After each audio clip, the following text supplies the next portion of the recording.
तो इस मूवी में 6 कैरेक्टर्स हैं। 3 हमें सिर्फ क्लाइमेक्स में नजर आने वाले हैं, उनका कोई नाम नहीं है। एक डिटेक्टिव, एक डॉक्टर और एक डॉटर है यानी कि बेटी। पूरी मूवी बाकी के सिर्फ 3 कैरेक्टर्स के इर्द गिर्द घूमने वाली है। वैसे हम कैरेक्टर्स बोल रहे हैं तो वो इसीलिए क्योंकि उन तीनों के भी कोई नाम नहीं है कहानी में। एक है द मैन, बाकी 2 में से है एक मेल पेशेंट और एक फीमेल पेशेंट। आप बस ये बात याद रखें कि इस मूवी में किसी भी कैरेक्टर का कोई नाम नहीं है और हम कोई नाम रखेंगे भी नहीं। इसकी क्या वजह है ये आप एंड में समझ जाएंगे। ये एक ट्विस्टेड माइंड बेंडिंग मूवी है, इसलिए एंड तक हमारे साथ जुड़े रहें। हमें यकीन है कि आप इसके क्लाइमेक्स को बहुत ही पसंद करने वाले हैं। ये अलग टाइप की कहानी है जिसमें आप एंड तक जो भी गेस करने वाले हैं ऐसा कुछ भी नहीं होने वाला। इसकी एंडिंग आपको बहुत कुछ सोचने पर मजबूर कर देगी, मगर इतना तो कंफर्म है कि आप मूवी को जरूर पसंद करेंगे। तो मूवी शुरू होती है एक अनजान आदमी के अचानक से जागने के साथ। वो बहुत ही ज्यादा जख्मी है, शायद जैसे ये किसी वीरान हॉस्पिटल में अकेले हो। उसे कुछ समझ नहीं आता कि वो कौन है, कहाँ है। उसे इतना भी याद नहीं कि वो यहाँ कैसे पहुँचा। वो किसी तरह वहाँ से निकलने की कोशिश करता है, मगर हम उसके पीछे एक और आदमी को देखते हैं। वो किसी तरह का कोई सर्जन लग रहा था। असल में यही बंदा जो मैन है वो इस जख्मी बंदे यानी कि मेल पेशेंट का इलाज कर रहा था। मगर अजीब बात ये है कि मैन वो मेल पेशेंट को जाने देना नहीं चाहता, इसीलिए मैन वो पेशेंट को फिर से बेहोश कर देता है और इस बार उसकी आंख खुलती है तो वो खुद को बंधा हुआ पाता है। मगर इस बार उसके साथ एक फीमेल पेशेंट भी होती है। वो भी सेम मेल पेशेंट जितनी ही जख्मी होती है और बुरे हाल में होती है। तो अब मेल और फीमेल पेशेंट को हम आदमी और औरत कहेंगे ताकि कंफ्यूजन ना हो, और द मैन को हम सर्जन कहेंगे। अब हमारे पास है एक सर्जन, एक आदमी और एक औरत। खैर, आदमी जब इस बार होश में आता है तो हम देख पाते हैं कि उसे काफी वक्त बाद होश आया है,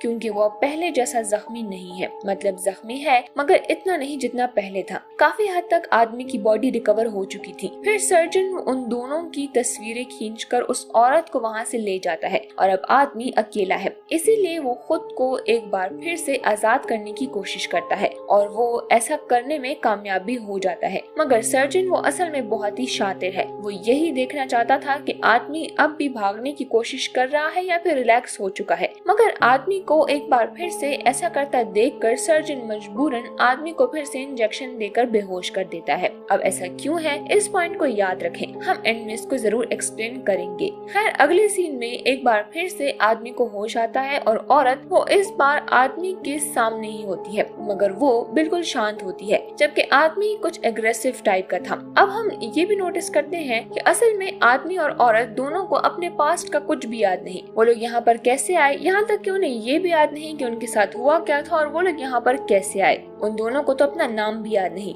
औरत वो आदमी से कहती है कि तुम काफी दिन से बेहोश थे, क्या तुम्हें अपने बारे में कुछ याद है? मगर वो आदमी कुछ बोल नहीं पाता। वो कोशिश करता है मगर बोल नहीं पाता, और औरत वो अच्छे से बात कर पा रही थी। खैर, वो आदमी से पूछती है, क्या तुम मेरे बारे में या मुझे जानते हो? तो कुछ देर के लिए वो आदमी सोच में गुम हो जाता है, जैसे उसे कुछ तो याद हो। मगर बहुत सोचने के बाद भी वो आदमी इनकार में सर हिलाता है। मगर आखिर वो सर्जन से इतनी नफरत क्यों करता है? आखिर कुछ तो जानता होगा वो आदमी जो वो यहाँ से भागने की सोच रहा है। वैसे जब आदमी और औरत बातें कर रहे होते हैं तो सर्जन वो छुपकर उन दोनों की एक एक बात सुनकर उनके बिहेवियर को नोटिस कर रहा होता है। ये पॉइंट भी याद रखें। यहाँ तक 2 पॉइंट्स हमारे सामने आए हैं। एक तो सर्जन वो इन पेशेंट्स को जाने नहीं दे रहा और दूसरा वो इनकी एक्टिविटी पर नजर रख रहा है। खैर, सर्जन वो उन दोनों का बहुत ही बेहतर तरीके से केयर करता है, उन्हें अपने हाथों से खिलाता है, उनका अच्छे से ख्याल रखता है, जैसे वो इनका कोई अपना ही हो। उसे देखकर हम ये बात सोच भी नहीं सकते कि सर्जन इन दोनों के लिए कोई हार्मफुल इंसान हो सकता है। मगर जब भी आदमी और औरत उसे सवाल करते हैं तो वो खामोश रहता है। उनके सवालों के जवाब ना देना ही उस आदमी को शक करने पर मजबूर करता है। मगर सर्जन वो ज्यादा कुछ नहीं कहता, बस इतना कहता है कि मैं ये तो नहीं जानता कि तुम दोनों कौन हो और कहाँ से आए हो, मगर इतना जरूर जानता हूँ कि सही टाइम पर तुम मुझे मिल गए, वरना आज मैं तुम्हें जिंदा नहीं देख पाता।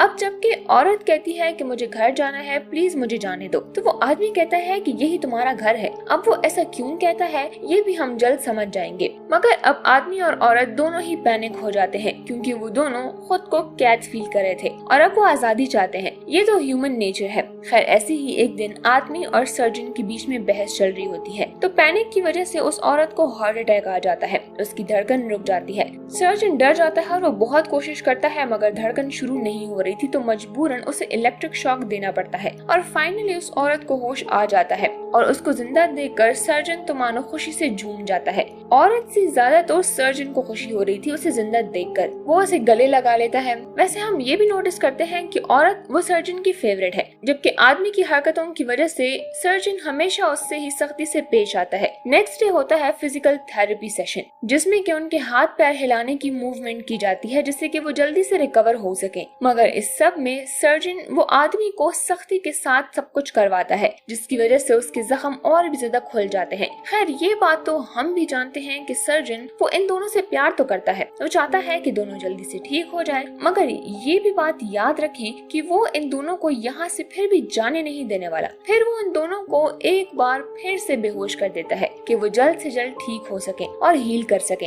अब अगले सीन में एक बार फिर से उन दोनों की आंखें खुलती हैं और इस बार होश आने के बाद वो दोनों खुद को उस सर्जन के साथ हॉस्पिटल के बाहर पाते हैं। असल में सर्जन वो इन दोनों को अब ताजी हवा खिलाने के लिए लाया था ताकि उनकी बॉडी को भी अच्छा महसूस हो और वो अब भी उन दोनों का बहुत ही अच्छे से ख्याल रखता है। वैसे आज सर्जन का मूड काफी अच्छा दिख रहा है इसीलिए औरत वो फिर से सर्जन से पूछती है इस उम्मीद में कि शायद आज वो उसे कुछ बता दे। वो उसे कहती है कि इतना तो बता दो कि हम तुम्हें मिले कहाँ थे क्योंकि मुझे कुछ भी याद नहीं आ रहा है। जैसे एक मास्क मैन मुझ पर हमला करके मुझे मारने की कोशिश कर रहा है। मगर शातिर सर्जन उसका जवाब देने के बजाय उसे उसकी बातों में ही उलझा देता है और कहता है कि किसी को मारने के लिए मैं काफी ओल्ड नहीं लगता। मतलब क्या पता तुम्हें इस आदमी ने ही मारा हो। अब ये सुनकर औरत अपना सवाल ही भूल जाती है और पहले से ज्यादा परेशान होने लगती है और खुद को मजीद मुश्किल में पाती है। खैर जब से मूवी शुरू हुई है आदमी ने एक लफ्ज भी नहीं बोला और सर्जन भी काफी वक्त से बेचैन है आदमी की आवाज सुनने के लिए। तो अब औरत उससे कहती है कि मेरे घर वाले मुझे ढूंढ रहे होंगे, उन्हें मेरी फिक्र होगी। अब ये सुनते ही सर्जन तो जैसे पागल ही हो जाता है। वो जज्बाती सा हो जाता है और कहता है कि कितनी बार कहूँ कि यही तुम्हारा घर है। और वो अब उसको टॉर्चर करके उस औरत से भी उगलवा देता है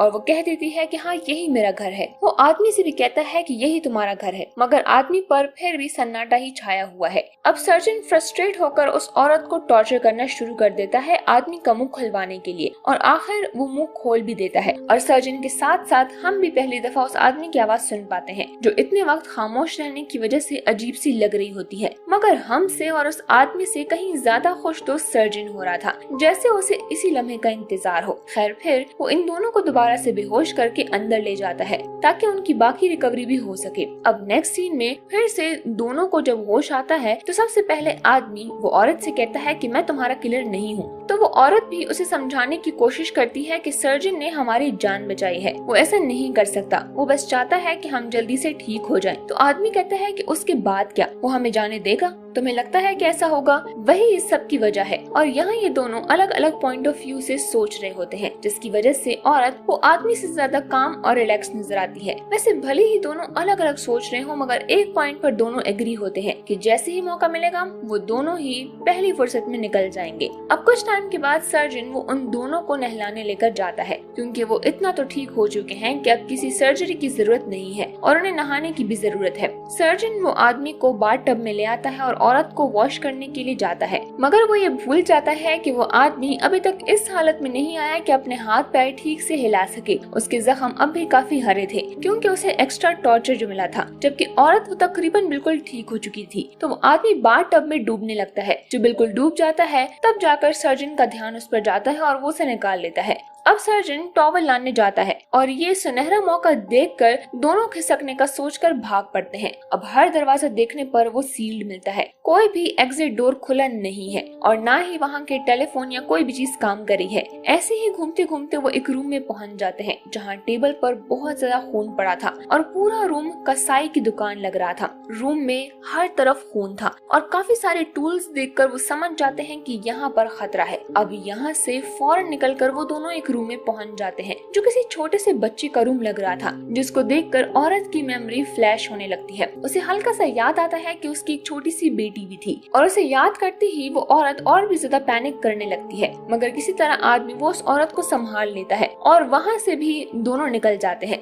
अब दोनों एक लैब में पहुंच जाते हैं जहाँ पर एक बोर्ड पर दोनों की पिक्चर्स होती हैं जो वो डेली खींचता है, और यहाँ उन दोनों के साथ हमें भी पता लग जाता है कि इन दोनों को यहाँ पर 13 दिन हो चुके हैं और हर दिन वो और भी ज्यादा रिकवर हो रहे हैं। खैर वो दोनों अब ये सोचने लगते हैं कि जिस दिन वो हमारी पिक्चर नहीं लेगा उस दिन क्या करेगा वो हमारे साथ। वहाँ पर वो और भी सर्च करते हैं और एक पूरा एल्बम उन्हें मिलता है जिसमें उनकी तरह और भी लोगों की काफी सारी पिक्चर्स होती हैं, मगर फिर उन सब के साथ क्या हुआ ये वो दोनों भी गेस नहीं कर पाते। वो दोनों अब ये सब कुछ देख ही रहे होते हैं कि सर्जन वो अपना डॉग लेकर पहुंच जाता है और वो दोनों उस डॉग की आवाज सुनते ही भाग निकलते हैं, मगर फिर भी सर्जन के एक ट्रैप में फंस जाते हैं और अब वो एक बार फिर से उस सर्जन के हाथ लग चुके हैं। अब नेक्स्ट सीन में सर्जन उस औरत को अपने खानदानी इयररिंग देता है और उसे समझाता है कि तुम मेरे लिए कितनी स्पेशल हो, मगर वो उस आदमी के होंठ ही सी देता है ताकि वो बोल ना सके। गूंगा ही सही था, जब से बोलना शुरू किया है औरत भी उसकी बातों में आ रही है, मगर अब भी सर्जन के कलेजे को ठंडक नहीं मिलती और होंठ सीना उसके लिए काफी नहीं होता, क्योंकि वो आदमी फिर से भागने की सोचे बिना, इसीलिए सर्जन उसका पैर का अंगूठा भी काट कर उसे सजा देना चाहता है, मगर वो औरत अपनी आंखों के सामने ये सब होता नहीं देख सकती और कहीं न कहीं इंसानियत उसमें मौजूद है। वो हिम्मत करके सर्जन के ऊपर साइड में रखा हुआ एक वाज उठाकर मार देती है, मगर वो बेहोश होने के बजाय उस औरत पर ही हमला कर देता है और एक सिरिंज के जरिए उस औरत को मारने की कोशिश करता है, मगर औरत वो एक तो ये कि काफी ज्यादा रिकवर हो चुकी थी और दूसरा ये कि दिल में अब यहाँ से भागने की हिम्मत आ चुकी थी, तो इसलिए उसने ठान लिया था कि कुछ भी हो यहाँ से निकलना है। इसीलिए औरत वही सिरिंज उस सर्जन से छीनकर उस पर हमला करती है और उसके चेहरे को इतना जख्मी कर देती है कि वो बेहोश हो जाता है, मगर अब मौका देखकर वो औरत उस आदमी को छुड़ा लेती है और दोनों अब भाग निकलते हैं। अब वो हर तरफ भागते हैं मगर कोई दरवाजा खुला नहीं था, बस एक रूम उन्हें खुला हुआ मिलता है जिसमें सिर्फ कपड़े भरे हुए थे, जैसे बहुत सारे लोगों को मार कर उनके कपड़ों को सर्जन ने जमा कर लिया हो, मगर इसमें कितनी सच्चाई है ये हम आगे जानेंगे। खैर वो घूम फिर कर वापस से उसी रूम में पहुंच जाते हैं जहाँ से वो भागे थे,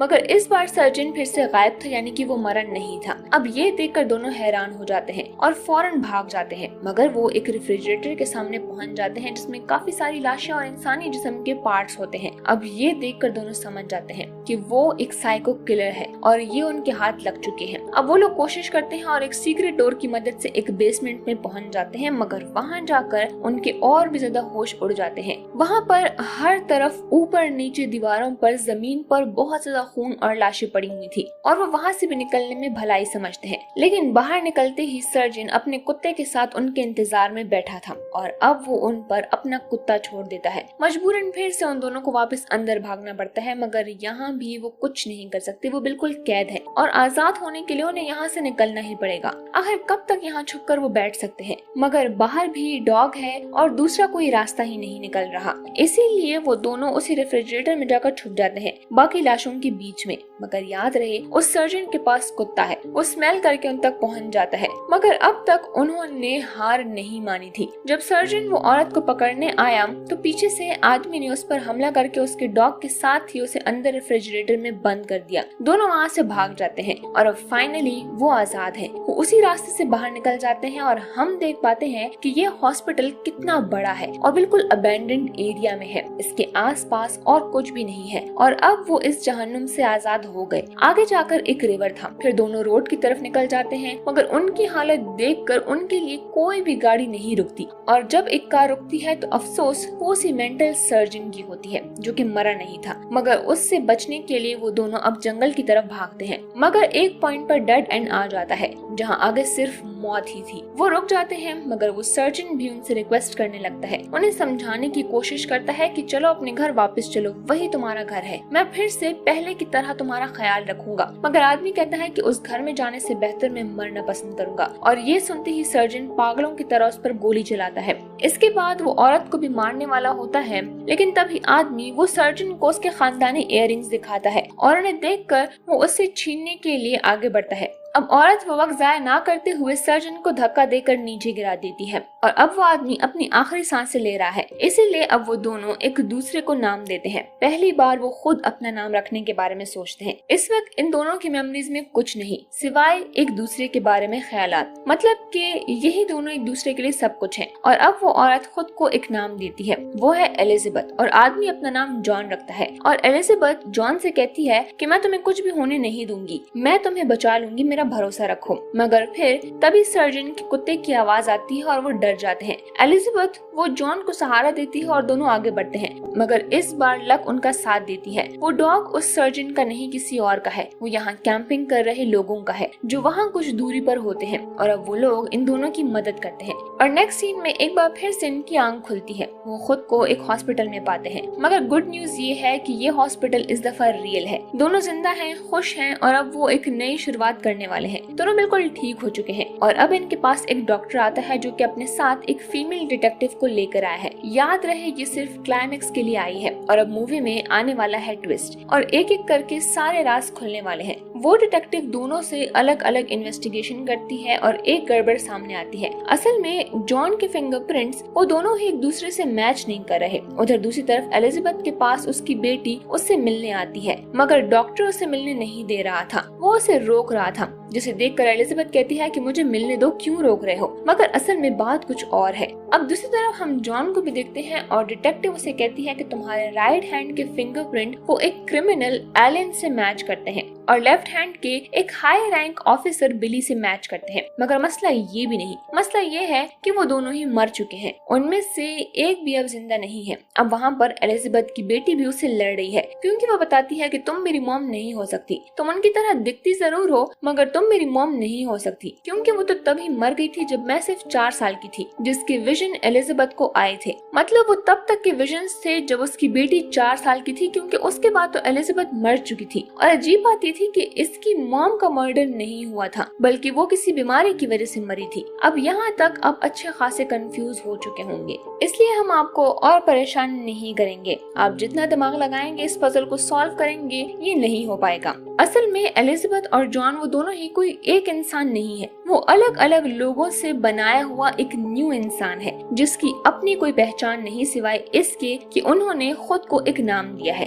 वहाँ जितनी भी डेड बॉडीज थी उन सब को सर्जन ने नहीं मारा था, बल्कि वो सब पहले से मरे हुए थे और उस सर्जन ने तो उन सब को फिर से जिंदा किया था। एक ही इंसान की बॉडी में वो अब सब जिंदा थे, मतलब कि उसने उन लाशों को निकाला था, उस अबंडेंट हॉस्पिटल में लाया और फिर हर लाश के अलग अलग इंटरनल और एक्सटर्नल बॉडी पार्ट से ये न्यू इंसान बनाए। असल में ये दोनों उस सर्जन के कामयाब एक्सपेरिमेंट्स हैं, इसीलिए वो इनका इतना ख्याल रखता था, क्योंकि वो इनको अपने बच्चों की तरह समझता था। इन दोनों को उसी ने बनाया था और वो हमेशा से सही था। हम अब तक उसे एक साइको किलर समझ रहे थे, मगर असल में वही इनका सब कुछ था। उस जगह से ज्यादा सेफ ये और कहीं नहीं हो सकते थे। शायद उस सर्जन को ये बात पहले ही बता देनी चाहिए थी, तो शायद ये मसला इतना आता ही नहीं, ये लोग भी अपने इस न्यू फॉर्म को एक्सेप्ट कर लेते। खैर वो सच कहता था कि यही उनका घर है और एक बाप की तरह वो इन पर सख्ती करता था कि वो अपने घर से भागने का सोचे भी ना। मगर ह्यूमन नेचर, उसने बिल्कुल परफेक्ट ह्यूमन विद इमोशंस तैयार कर लिया था। ये दोनों किसी क्लोन या रोबोट से कहीं ज्यादा हैं। इनका अपना दिमाग, अपनी सोच, अपनी फीलिंग्स, डर, गुस्सा,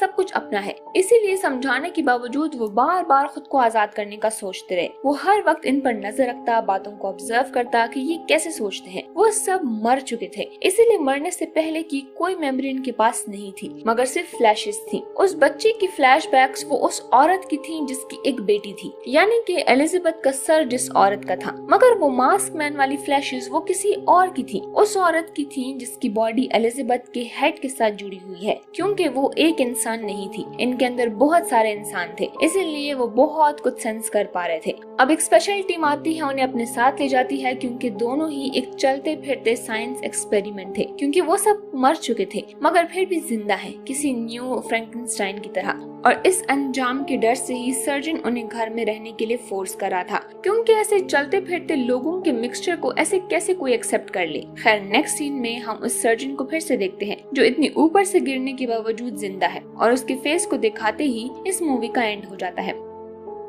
पहले हम समझते हैं कि ये कोई साइको किलर की टॉर्चर करने वाली स्लैशर मूवी है, मगर असल में वो इनका क्रिएटर है और वो शुरू से सही था। उसने किसी का मर्डर नहीं किया था, बल्कि पहले से मरे हुए लोगों को अपनी क्रिएटिव माइंड की मदद से दोबारा नई जिंदगी दी थी। और जॉन भी पहले बोल नहीं पाता था क्योंकि उसका पूरा हेड अब न्यू ही जोड़ा था सर्जन ने। एलिजाबेथ उसका पहला क्रिएशन थी, इसीलिए वो बोलने के मामले में जल्दी बोली, और जॉन का सर बाद में लगाया गया था तो इसीलिए उसे बोलने में इतना वक्त लग रहा था। देखा जाए तो इन दोनों पर उसका पूरा हक था क्योंकि उसके अलावा इनका कोई भी नहीं था। वो अपने बचाने वाले से ही भाग रहे थे, वो तो इन्हें बचाना चाहता था। उसने जो कुछ भी कहा था एंड तक उसमें से एक एक बात सच्ची थी और सही साबित हुई, और इन दोनों को भी अब समझ आ गया था और इसीलिए वो उन्हें घर में रहने के लिए फोर्स करता था कि जितनी मुश्किल से उसने इनको लाइफ दी है वो खत्म हो सकती है, मगर अब बहुत देर हो चुकी है। खैर वो सर्जन अब भी जिंदा है, इसलिए एक होप अब भी बाकी है। और जितनी खूबसूरत, परफेक्ट और बेस्ट थ्रिलर मूवी ये है और जितनी अवार्ड्स इस मूवी को मिले हैं, इस हिसाब से इसका सीक्वल ना आए ऐसा हो नहीं सकता, इसलिए हम भी कुछ अच्छा तो एक्सपेक्ट कर ही सकते हैं। तो अब आप समझ गए होंगे कि ये मूवी इतनी खास क्यों थी।